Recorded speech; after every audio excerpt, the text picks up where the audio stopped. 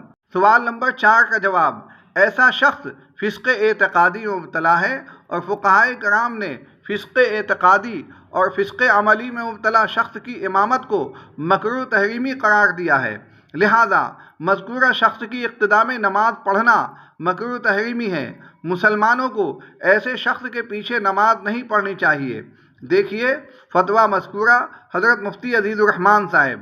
فقط واللہ تعالی عالم بالصواب، کتبہ الاحقر زین الاسلام قاسمی، مفتی دارالعلوم دیوبند، تاریخ 10/3/1442 ہجری۔ الجواب صحیح فخر الاسلام قاسمی، 10/3/1442 ہجری۔ الجواب صحیح وقار علی غفر لہ ربیع الاول 1442 ہجری۔ الجواب صحیح محمد مصعب علی گڑھی 10/3/1442 ہجری۔ اس کے نیچے دارالعلوم دیوبند کے دارالافتاء کی مہر بھی لگی ہوئی ہے۔ سامعین، جب دارالعلوم کے سامنے ندوی صاحب کے بدترین افکار پیش کیے گئے پھر بھی ان کی تکفیر نہیں کی گئی تو انگلینڈ کے ان دونوں علماء کے نزدیک انہیں کافر کہنے کی بنیاد کیا ہے؟ معلوم یہ ہوا کہ ندوی صاحب بدعتی تھے، گمراہ تھے، ضال اور مضل تھے، کفر کی سرحد پر پہنچے ہوئے تھے، کافر نہیں تھے۔ تکفیر کا معاملہ بڑا نازک ہے۔ جب وہ کافر نہیں تھے تو ان کی وجہ سے سجاد نعمانی صاحب کو مباہلہ کی دعوت دینا کیسے درست ہو سکتا ہے؟ بات جتنی ہو اتنی ہی کہنی چاہیے۔ میں نہیں سمجھتا ہوں کہ نعمانی صاحب اپنے اس بیان کی وجہ سے مباہلہ کے مستحق ہوئے ہیں۔ اللہ تعالیٰ جادہ اعتدال پر چلائے اور افراط و تفریط سے ہماری حفاظت فرمائے۔ وآخر دعوانا ان الحمد للہ رب العالمین۔